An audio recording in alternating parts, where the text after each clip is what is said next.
नमस्कार मेरे प्यारे विद्यार्थियों, आपका स्वागत है आपके YouTube channel AR let study पर। जैसा कि विद्यार्थी हम पीछे की कई वीडियो के माध्यम से बहुत कुछ हमने सीखा, बहुत कुछ जाना। आज हम एक नए सिरे से नई वीडियो की तरफ बढ़ रहे हैं।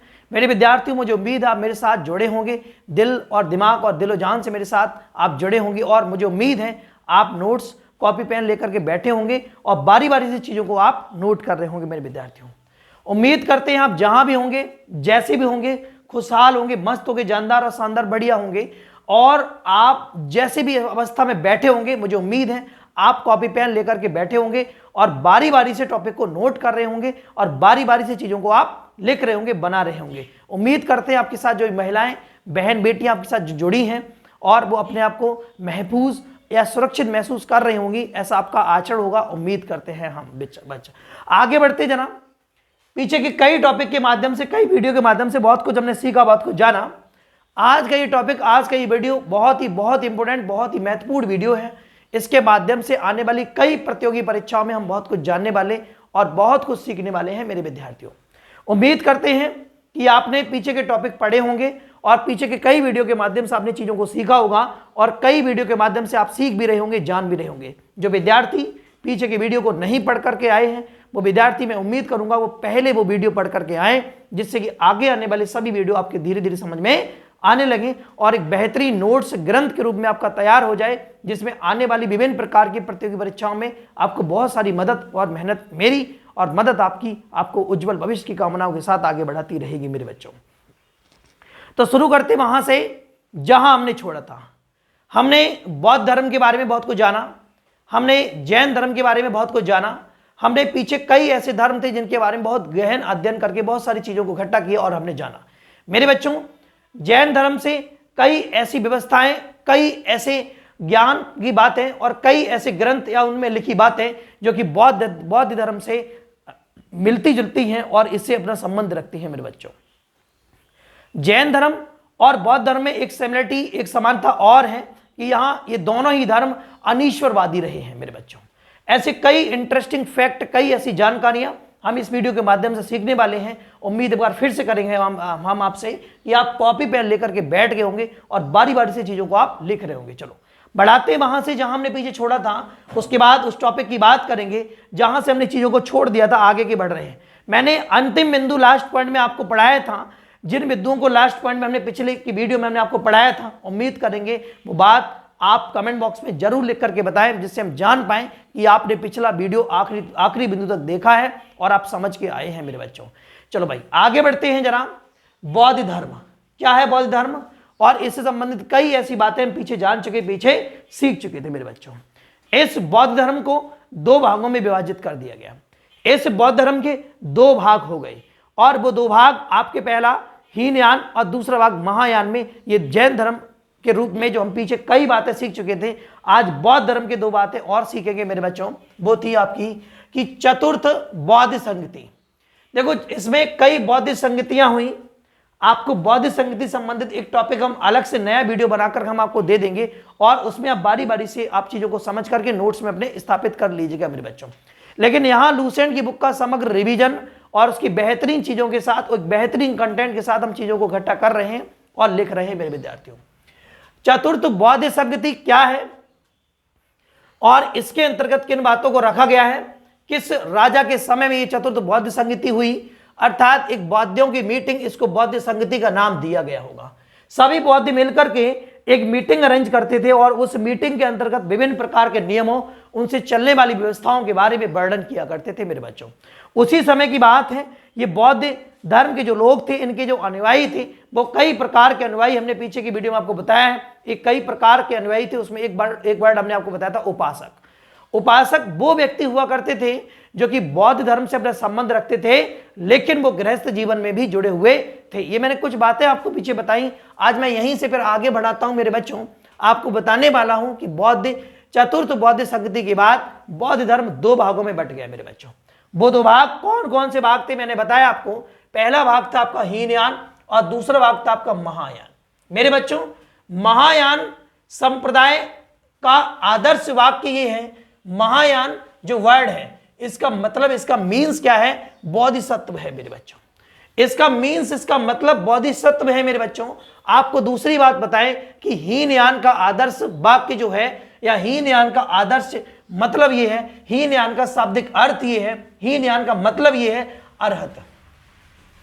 ये अरहत पद को प्राप्त करना ही ये आदर्श है हीनयान का। इसका मतलब होता है कि वह व्यक्ति जो अपनी साधना से निर्माण की प्राप्ति करते हो, वह व्यक्ति जो अपनी शक्ति, अपनी आराधना, अपने विश्वास, अपने समर्थन, अपनी सामर्थ्य से किसी न किसी रूप से और ज्ञान की प्राप्ति करते हैं, और उसके साथ साथ में जो व्यक्ति अपनी साधना से निर्माण की भी प्राप्ति कर लेते हैं, अर्थात आप समझ गए होंगे उस अवस्था में पहुंच जाते हैं जहां से जीवन बिल्कुल जीरो पर पहुंच जाता है, अवस्था निर्माण की अवस्था होगी मेरे बच्चों। उन्हें ही हम लोगों ने अरहत कहा है मेरे बच्चों। अरहत का मतलब ही होता है कि ऐसी अवस्था में पहुंच जाना जहां बल्कि शून्यवाद का नियम होता है, शून्य अवस्था हो जाती है। और ये अवस्था तभी प्राप्त कर सकता है कोई मानव जब वो निर्माण की प्राप्ति कर लेता है। तो आपको मैंने बताया चतुर्थ बौद्ध संगति के बाद बौद्ध धर्म दो भागों में बटा, और वो दो भाग हीनयान और महायान के रूप में रहे हैं मेरे बच्चों। उम्मीद करते मेरी बातें, मेरी ये लाइन आपको समझ में आ रही होंगी मेरे विद्यार्थियों। देखिए, जैसा कि हमने पीछे की कई वीडियो के माध्यम से सीखा और जाना, हम बारी बारी से अपनी चीज़ों को तैयार कर रहे हैं, हम बारी बारी से चीज़ों को नोट कर रहे हैं, हम बारी बारी से इन चीज़ों पर मेहनत कर रहे हैं मेरे बच्चों। लेकिन उम्मीद आपसे एक बात की और हम लगाए बैठे हुए हैं कि आप जहाँ जिस स्थिति में होंगे, अपने माँ बाप और अपने पिता, अपनी माँ, अपने भाई बहन, अपने उन लोगों का सम्मान जरूर रखना। और सम्मान रखने का मतलब है उन लोगों ने जो भी आपसे उम्मीदें लगाई हैं मेरे बच्चों, मैं उम्मीद करूंगा उन उम्मीदों को आप तोड़ेंगे नहीं, अर्थात आप पत्थर की तरह हो जाएंगे और उस शीशे से टकराने की कोशिश करेंगे जहां से जीवन रूपी चढ़ात दर्शन होता है। और चढ़ात जो दर्शन होता है वही दर्पण है आपका, और उस दर्पण को देख करके भली भांति आप अपने प्रदर्शन को बेहतरीन से बेहतरीन करते चले जाएंगे। और वो दर्पण कहीं ना कहीं आपका शिक्षक के रूप में हो सकता है, कोई गुरु के रूप में हो सकता है। उस दर्पण के दर्शन करते करते अपने जीवन रूपी कलाओं को, अपने जीवन रूपी समस्याओं का निर्धारण करते हुए अपने आप को आगे बढ़ाएंगे, उम्मीद करते हैं मेरे बच्चों। चलो भाई, लौट के वापस आते जहां हमने छोड़ा था। आपको बताएं कि चतुर्थ बौद्ध संगति के बाद जो बौद्ध धर्म दो भागों में बटा, एक हीनयान, दूसरा महायान। आपको बताएं बोधिसत्व और हीनयान का आदर्श हमने बताया था अरहत पद को प्राप्त करना है। जो व्यक्ति साधना से निर्माण की प्राप्ति करते हैं उन्हें हम अरहत कहते हैं मेरे बच्चों। आगे बताएं हम आपको कि ऐसे कई आपने बातें सुनी होंगी, कई ऐसी चीजें सुनी होंगी, धर्म परिवर्तन। और सबसे ज्यादा धर्म परिवर्तन कहीं अगर हुआ है तो वो धर्म परिवर्तन ईसाइयों में जरूर हुआ है। मेरा मानना यह है कि सबसे ज्यादा धर्म परिवर्तन कहीं हुआ है ईसाइयों में, मुस्लिमों में, फिर जाके हिंदू में भी परिवर्तन हुआ है। लेकिन ये सारी बातें, ये सब कुछ हमने बौद्ध से सीखा है मेरे बच्चों। आपको बताएं कि धार्मिक जुलूस का जो प्रारंभ है वो सबसे पहले बौद्ध धर्म द्वारा ही प्रारंभ किया गया था मेरे बच्चों। धार्मिक जुलूस का मतलब आप समझ रहे हैं, अपने धर्म का प्रचार प्रसार करना, अपने धर्म को सर्वमान्यता प्राप्त कराना, अपने धर्म को सर्वाधिक रूप से सबसे अग्रणी बनाना, अपने धर्म को सबसे ऊपर ले जाना, अपने धर्म के बारे में सबसे ज्यादा व्याख्या कर देना, अपने धर्म को मानना और दूसरे धर्म का केवल सम्मान करना। ये तो हमारे खून में है। लेकिन क्या पता ऐसे लोग अपने धर्म को मानते हो और दूसरे धर्म का सम्मान भी नहीं करते हो। ऐसी कई व्यवस्थाएं मैं आपको यहां बता रहा हूं कि धार्मिक जुलूस का जो प्रारंभ सबसे पहले किया गया था वो बौद्ध धर्म में ही प्रारंभ किया गया था मेरे बच्चों। आगे बढ़ते, बड़ी सुंदर सी लाइन है आपके आगे। बौद्ध का सबसे पवित्र त्योहार वैशाख पूर्णिमा है। आपको बताएं एलिमेंट ऑफ दी बौद्ध, बौद्ध को निर्माण की प्राप्ति, बौद्ध को ज्ञान की प्राप्ति, बौद्ध का जन्म, ये सभी इसी तिथि पर होते हैं। और ये सभी इसी तिथि पर हुए थे जिसको, इस तिथि को हमने वैशाख पूर्णिमा कहा है मेरे बच्चों। अर्थात बौद्ध की जो अवस्थाएं थी, चाहे वो ज्ञान की रही हो, चाहे वो जन्म की रही हो, चाहे वो निर्माण प्राप्त की रही हो, वो तीनों की चार जितनी अवस्थाएं थी वो सभी वैशाख पूर्णिमा को रही हैं। ये सबसे मुख्य बात रही है। इसलिए बौद्ध धर्म के जितने भी अनुयायी हैं, इसलिए बौद्ध धर्म के जितने भी लोग हैं वो सभी इस धर्म को, इस धर्म से संबंधित इस दिन को सबसे पवित्र त्योहार के रूप में मनाते हैं मेरे विद्यार्थियों। आगे बढ़ते जरा इस बात को समझते हुए, बौद्ध की चार सत्य हैं और बौद्ध ने 4 आर्य सत्यों के बारे में कहा है मेरे बच्चों। वो 4 आर्य सत्य कौन से हैं जरा समझते। सबसे पहला आर्य सत्य आपके सामने मिलेगा दुख। सबसे पहला आर्य सत्य क्या होगा? दुख। मेरे बच्चों आपको एक बात और बतानी थी, जिसकी जिंदगी में दुख नहीं है वो जीवन किसी काम का नहीं है। अब इसका मतलब ये नहीं तुम खोपड़ी फोड़ते फिरो रास्ते में, समझ गए? दुख का मतलब ये नहीं है, लेकिन दुख की सही संकल्पना यही है। दुनिया में इस पृथ्वी पर दुखी वही हुआ है जिसने लोगों के बारे में चिंताएं करी हैं। दुनिया में दुखी और दुखी इसलिए लोग वही व्यक्ति हुआ है जिसने लोगों के प्रति अपने आप को समर्पित किया है। दुनिया में दुखी वही व्यक्ति रहा है जिसने अपने आप को सर्वस्व न्यौछावर करके दूसरों के प्रति श्रद्धा भावना रखी है। मेरे बच्चों आगे बढ़ते हैं जरा। पहला वर्ड है दुख, और सबसे बड़ी आपको बात बताएं कि कहीं ना कहीं उपासना का भी दूसरा अर्थ अगर कुछ है तो वो दुख ही होता है मेरे बच्चों। आगे बढ़ते हैं। दूसरा है दुख समुदाय, और तीसरा है दुख निरोध, और चौथा है दुख निरोध गामिनी प्रतिपदा। समझ गए? ये 4 आर्य सत्य हैं जो आपको याद रखने मेरे बच्चों। आगे बढ़े जरा, लाइन को आगे बढ़ाते हैं। सांसारिक, बहुत इंपॉर्टेंट पॉइंट है, इसको ध्यान रखना सही बच्चों। सांसारिक दुखों से मुक्ति के लिए बुद्ध के अष्टांगिक मार्ग की बात करी है उन्होंने।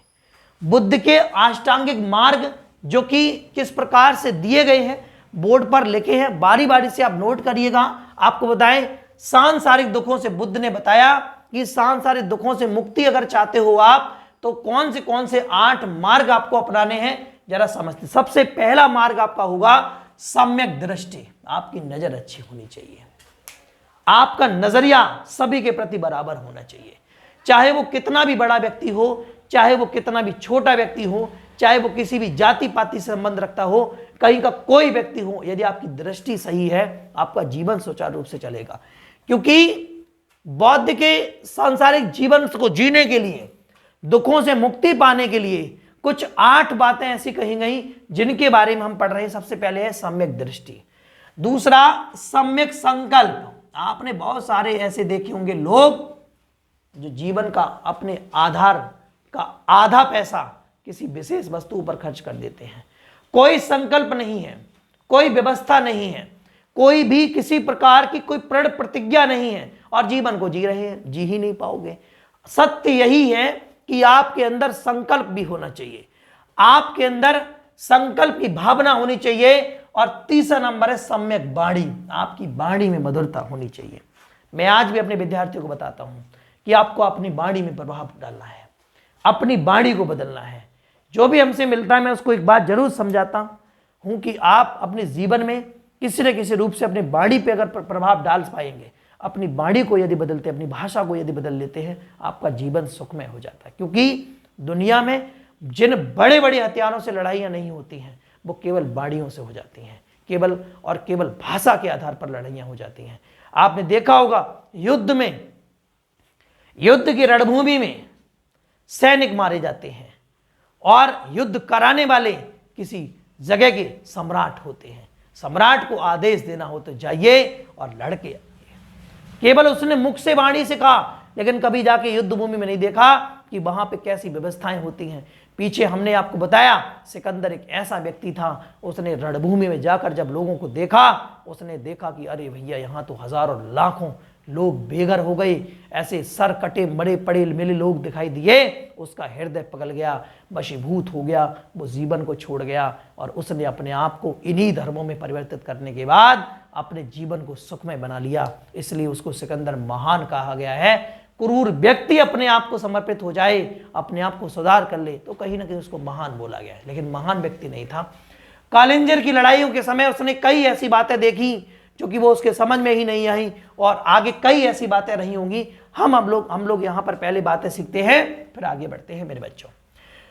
तो सांसारिक दुखों से मुक्ति हेतु बुद्ध ने 8 मार्गों की बात करी। सम्यक दृष्टि, सम्यक संकल्प, सम्यक वाणी, सम्यक कर्मांत। कर्मांत आपके जीवन के कर्म हैं। खेतों में अगर आप गेहूं डालेंगे तो गेहूं की ही खेती उत्पन्न होगी, बाजरे की, मक्का की उम्मीद आप कतई न करें, कदापि न करें। आपको पता ही होगा जैसे कर्म होंगे वैसे ही आचरण सम्यक होगा। आगे बढ़ते हैं नंबर नेक्स्ट, सम्यक आजीवक। ये धर्म के रूप हैं।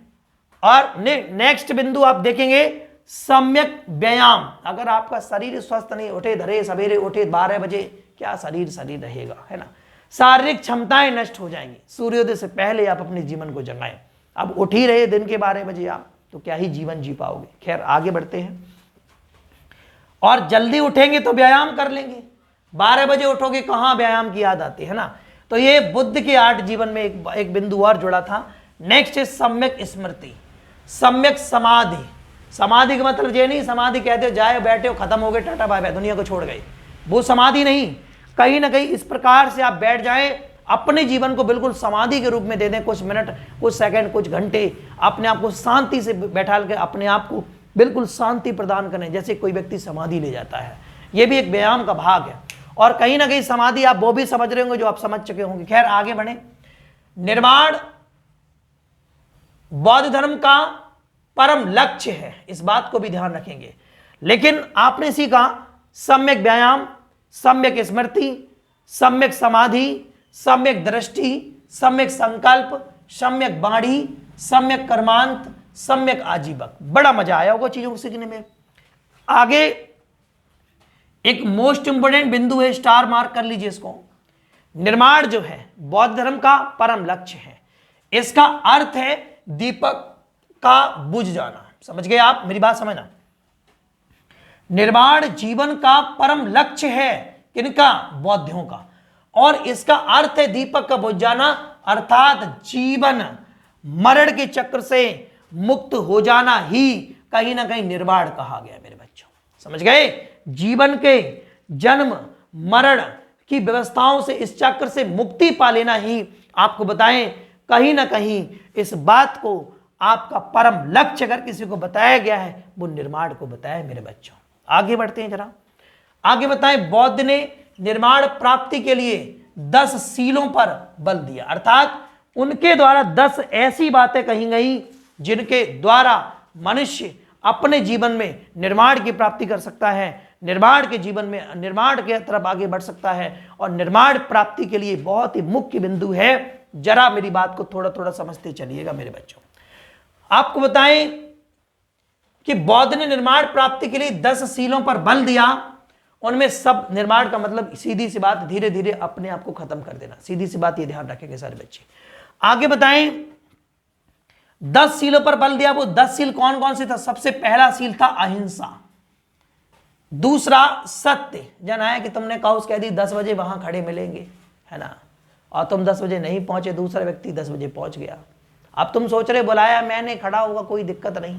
आप असत्य बोले हैं, सत्य के ऊपर चलिए, सत्य का धारण करिए, सत्यता के ऊपर बने रहिए, जीवन जगमगा जाएगा। अहिंसावादी होने चाहिए। क्या कहा? अहिंसावादी, मार खोपड़ी चटका दी, खोपड़ा फोड़ दिया उसका, ठीक है भाई। और आस्ते मतलब चोरी नहीं करनी किसी की भी, अपरिग्रह, उसके बाद मद सेवन न करना। मद जानते हैं ना आप लोग, मजेदार चीज है, दारू पार्टी बिल्कुल नहीं करती है, बिल्कुल नहीं करनी है आपको, समझ गए? मद का सेवन न करें। आगे अश्मय भोजन न करना। अश्मय भोजन न करने का मतलब होता है कि जन आया कि भूख लगी, खा लो खाना, चलो कोई बात नहीं, फिर 15 मिनट बाद फिर तुमने ली लो, 10 मिनट बाद फिर तुमने खा लिया, है ना। ऐसा नहीं होना चाहिए, एक समय निर्धारित कर लें आप। ये बुद्ध ने कहा भैया, मैंने कुछ नहीं कहा, मैं बस बता रहा हूं जो कि लूसेंट की बुक में लिखा हुआ है। जो भी समय आप निर्धारित कर लें, चाहे आपको सवेरे 6 बजे खाना हो, दिन के 9 बजे खाना हो, दोपहर के 12 बजे खाना हो, सायकाल के 3 बजे के बाद 6 बजे तक के बीच में खाना हो, वो समय आपका निश्चित हो, उस समय पर ही आप लगातार भोजन की तरफ आगे निरंतर बढ़े और बढ़ते रहें। आगे बढ़े जरा, तो मेरी बात पे ध्यान देंगे जरा। बौद्ध ने निर्माण प्राप्ति के लिए 10 सीलों पर बल दिया। अहिंसा, सत्यास्ते, अपरिग्रह, मद सेवन न करना। आगे बताएं अश्मय भोजन न करना। आगे बताएं सुखप्रद बिस्तर पर न सोना। मखमल गद्दा ले लिए और मार दुनिया लोटा लोट लिपटे, समझ गए? अर्थात सुखप्रद बिस्तर पर न लेटना, अर्थात ज्यादा से ज्यादा जो जैनी लोग होते हैं वो जमीन पर लेटते हैं, कोई या फिर एक तख्त ले लेंगे, केवल एक तख्त, उस पर किसी प्रकार का कोई भी ऐसी साधन की व्यवस्था नहीं होगी जो कि उन्हें सुख की प्राप्ति कराए, उन्हें सुख प्राप्त हो मेरे बच्चों। आगे मेरी बातें धीरे धीरे आपको समझ में आ रही होंगी। आगे बढ़ते मेरे बच्चों, सुखप्रद बिस्तर पर न सोना। नेक्स्ट, धन संचय न करना, धन की कोई भी किसी प्रकार की लालसा न रखना, धन किसी प्रकार का इकट्ठा न करना। आगे बढ़े जरा मेरे बच्चों, आगे लिखा है स्त्रियों से दूर रहना। जन आएगी, समझ तो गई होंगे ना आप लोग, ठीक है। स्त्रियों से दूर रहना, नृत्य गान आदि से दूर रहना। जरा नाच कूद कर रहे, मार अड्डी टोरे दे रहे एक दूसरे, समझ गए, लात घूसा चल रहे हैं, ऐसा नहीं है। अब इन सभी चीजों से अगर दूर रह रहे आप तो कहीं ना कहीं निर्वाण की प्राप्ति के लिए आप आगे बढ़ रहे हैं बौद्ध के द्वारा। आगे बढ़ते हैं। बुद्ध ने मध्य मार्ग का उपदेश दिया है, मध्यम मार्ग को अपनाने की बात कही है। बुद्ध ने कहा है कि मध्यम मार्ग अपनाइए। आपको एक बिंदु मोस्ट इम्पोर्टेंट बताते हैं कि अनीश्वरवाद के संबंध में बौद्ध एवं जैन धर्म में समानता है। आपको बताएं, बौद्ध और जैन धर्म दोनों ही कहते हैं, दोनों अनीश्वरवादी हैं, समझ गए। आगे बढ़ो, कुछ हमने पॉइंट आपको बताए थे। जातक, जातक कथाएं बुद्ध से संबंधित हैं, बौद्ध धर्म से संबंधित हैं। जातक कथाएं प्रदर्शित करती हैं कि बोधिसत्व का अवतार मनुष्य के रूप में भी हो सकता है और पशुओं का भी रूप धारण कर सकता है। मेरे बच्चों समझ गए ना, मेरी बात फिर से रिपीट करिएगा कि आपको बताएं कि कहीं ना कहीं अनीश्वरवाद के संबंध में बौद्ध एवं जैन धर्म रहे हैं, लेकिन जातक कथाएं प्रदर्शित करती हैं कि बोधिसत्व का अवतार मनुष्य के रूप में भी हो सकता है तथा पशुओं के रूप में भी हो सकता है। यह बात किसमें पता चलती है? जातक कथाओं के द्वारा। आगे बढ़ते हैं। बुद्ध ने शाक्य मुनि के रूप में अपना अंतिम जन्म लिया था। मेरे बच्चों समझ गए। आगे बढ़े, नेक्स्ट एंड इंपोर्टेंट बिंदु है ये। सर्वाधिक बुद्ध की मूर्तियां गांधार कला, गांधार शैली में प्राप्त हुई है। मेरे बच्चों आगे बताएं, लेकिन बुद्ध की पहली मूर्ति संभवतः मथुरा कला में प्राप्त हुई है। मेरे विद्यार्थियों, मथुरा कला एक ऐसी कला थी जिसमें सबसे पहली बुद्ध की प्रतिमा प्राप्त हुई है। और आगे जो बिंदु बताने वाले हैं हम, उसको आप नोट ही कर लीजिएगा। आगे जो बिंदु बताने वाले उसको नोट कर लीजिएगा। तिब्बत, भूटान, श्रीलंका जैसे पड़ोसी देशों में बौद्ध धर्म का प्रचार पद्म संभव ने किया था और इसका संबंध बौद्ध धर्म के वज्रयान शाखा से है। मेरे बच्चों कौन शाखा से है? वज्रयान। अब मैं जो बात कर रहा था उसको ध्यान रखने की बात ये रही, इनकी 123वीं फीट ऊंची, 123 फीट ऊंची किनकी? बुद्ध की प्रतिमा जो है वो हिमाचल प्रदेश की एक जगह है, एक झील है जिसका नाम है रेवाल से, ठीक है ना। रेवाल सर झील जो है उसमें ये मूर्ति प्राप्त हुई है। मैं आपको अगला पॉइंट बता दूं कि भारत में उपासना, इसको समझ के आप हिल जाओगे, ये ध्यान रखना। और इसी के लिए बता रहा, इसको नोट कर लेना। भारत में आखिरी बिंदु है ये, जरूर जरूर नोट करें। भारत में उपासना की जाने वाली पहली मूर्ति संभवतः बुद्ध की है। मेरे बच्चों किसी की कोई मूर्ति का प्रचलन नहीं है। मेरे विद्यार्थियों किसी की कोई मूर्ति नहीं मिली थी। सबसे पहले अगर मूर्ति पूजा शुरू हुई है, मूर्ति की उपासना सबसे पहले शुरू की गई है, तो सबसे पहली मूर्ति ही बुद्ध की मिली है। मेरे बच्चों उम्मीद करते हैं ये टॉपिक आपको बड़ा शानदार तरीके से समझ में आया होगा। वही बात बच्चे सोच रहे हैं सर क्वेश्चन तो हो गए, टॉपिक तो समझा दिया, प्रश्न कैसे पूछे जाएंगे बोर्ड एग्जाम में या कहीं के भी बोर्ड एग्जाम में इसलिए बोलता हूं कि कहीं ना कहीं प्रत्येक प्रदेश का अपना अपना एक बोर्ड का एक एग्जाम होता है जिसको कहीं ना कहीं पीसीएस कंडक्ट कराती हैं, जो आप जानते ही होंगे, चाहे वो किसी रूप में हो चाहे बिहार पीएससी हो, चाहे उत्तर प्रदेश पीएससी हो, चाहे झारखंड पीएससी हो, चाहे कोई भी पीएससी हो, वो की पीएससी होता है, यूपी पीसीएस नहीं होता, ठीक है, ध्यान रखना। खैर कहीं ना कहीं आपके काम आने वाली चीजें हैं। आप बारी बारी से इन टॉपिक के ऊपर चर्चा करेंगे और एक एक बिंदुवार इनको सीखेंगे और ये प्रश्न कैसे पूछे जाते हैं सब एकदम फास्ट रिवीजन करने वाले मेरे बच्चों, ध्यान रखना है। क्वेश्चन बनेगा चतुर्थ बौद्ध संगति में के बाद बौद्ध धर्म कितने भागों में बटा? 2 भाग। पहला भाग हीनयान, दूसरा भाग महायान। आपको बताएं महायान संप्रदाय का अर्थ क्या है मेरे बच्चों? आपको बता दें महायान संप्रदाय का जो अर्थ है वो कहीं ना कहीं बोधिसत्व है। आगे क्वेश्चन बनेगा हीनयान का आदर्श वाक्य कहां से प्राप्त हुआ है? तो आपको बताएं अरहत पद को प्राप्त करना है मेरे बच्चों। जो व्यक्ति अपनी साधना से निर्माण की प्राप्ति करते हैं उन्हें अरहत कहा जाता है। क्वेश्चन बनेगा कि अरहत किसे कहा जाता है? आपका आंसर बनेगा सर साधना से निर्माण की प्राप्ति ही अरहत कहलाती है मेरे बच्चों। आगे बढ़ो, नेक्स्ट क्वेश्चन कि धार्मिक जुलूस का प्रारंभ सबसे पहले किस धर्म में हुआ? आपका आंसर होगा बौद्ध धर्म में किया गया। अगला क्वेश्चन बनेगा बौद्ध की सबसे पवित्र त्योहार कौन सा है? तो बैसाख पूर्णिमा सबसे पवित्र त्योहार है। बौद्ध के 4 आर्य सत्य कौन कौन से हैं? आपका आंसर होगा दुख, दुख समुदाय, दुख निरोध, दुख प्रतिपदगामिना और प्रतिपदा। आगे चलेंगे, सांसारिक दुखों से मुक्ति हेतु बौद्ध के अष्टांगिक मार्ग की बात कही है, और वो कौन कौन से अष्टांगिक मार्ग हैं ये ऑप्शन में आपको लाइन वाइज मिलेंगे। ये बड़ा क्वेश्चन बनाते हैं, इसको ध्यान रखना। सबसे पहला होगा सम्यक दृष्टि, सम्यक संकल्प, सम्यक वाणी, सम्यक कर्मान, सम्यक आजीवक, सम्यक व्यायाम, सम्यक स्मृति और सम्यक समाधि। नेक्स्ट, यहां पे टाटा बाबा जीवन खत्म हो जाता है। आगे बढ़ेंगे जरा। निर्माण बौद्ध धर्म का परम लक्ष्य है, अर्थात परम लक्ष्य किससे संबंधित है? तो निर्माण संबंधित है। अगला क्वेश्चन बोलेंगे हम, इसका अर्थ क्या है? किसका?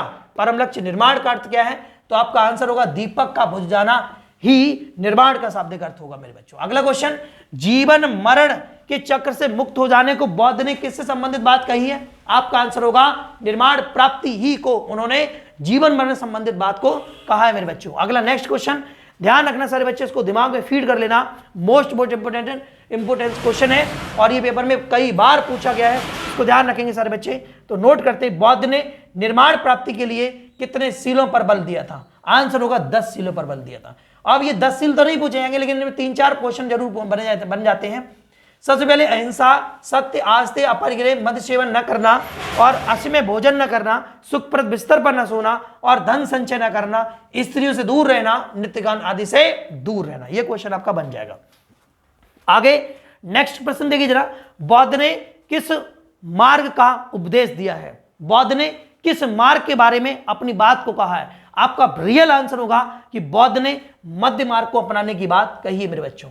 अगला क्वेश्चन, अनिश्वरवाद के संबंध में कौन से 2 धर्म समानता रखते हैं? आपका आंसर बनेगा अनिश्वरवाद के संबंध में 2 धर्म। पहला धर्म आपका होगा जैन धर्म, दूसरा आपका होगा बौद्ध धर्म। आगे बढ़ते मेरे बच्चों, जातक कथाओं से संबंध किसका है? बौद्ध धर्म का है। जातक कथाएं क्या बताती हैं? बताती साहब मनुष्य के रूप में भी अवतार हो सकता है और पशुओं के रूप में भी अवतार हो सकता है। रिवीजन में अगला फैक्ट, बुद्ध ने अंतिम जन्म किसके रूप में लिया था? शाक्य मुनि के रूप में अंतिम जन्म लिया था मेरे बच्चों। अगला क्वेश्चन, सर्वाधिक मूर्तियां किस शैली में विकसित हुई हैं? आपका आंसर होगा सर्वाधिक मूर्तियां गांधार शैली में विकसित हुई है। अगला क्वेश्चन होगा, लेकिन कुछ नहीं, क्वेश्चन बनेगा बौद्ध की पहली मूर्ति किस कला में प्राप्त हुई है? आपका आंसर होगा संभवतः मथुरा कला में प्राप्त हुई है। अगला क्वेश्चन, मोस्ट इंपोर्टेंट क्वेश्चन, कि तिब्बत, भूटान, श्रीलंका जैसे पड़ोसी देशों में बौद्ध का प्रचार किसके द्वारा किया गया था? आपका आंसर होगा पदम संभव के द्वारा किया गया था। और इनका जो संबंध है वो बौद्ध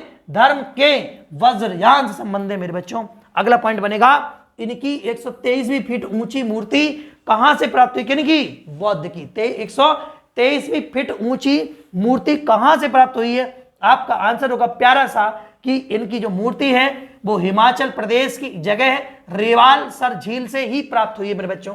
अगला क्वेश्चन है, last question, most important question है मेरे बच्चों, भारत में उपासना की जाने वाली सबसे पहली संभवतः मूर्ति किसकी थी? आपका लास्ट एंड अंतिम प्रश्न है बुद्ध की थी मेरे बच्चों। उम्मीद करते मेरे ये टॉपिक, मेरी ये बातें, मेरी लाइनें आपको समझ में आई होंगी। आज अपनी बॉडी को, इस टॉपिक को यही खत्म करते हैं, यही विराम देते हैं। और मैं उम्मीद करता हूँ आपके साथ में जो महिलाएं, बहन, बेटियां आपके साथ जुड़ी हुई हैं, आप अपना ऐसा आचरण बना के रखें, वो अपने आप को सुरक्षित महसूस कर रही हूँ मेरे बच्चों। उम्मीद करते हैं मेरे टॉपिक, मेरी बातें आपको बेहतरीन तरीके से समझ में आ रही होंगी और आप एक बढ़िया सा ग्रंथ बना करके लिख रहे होंगे।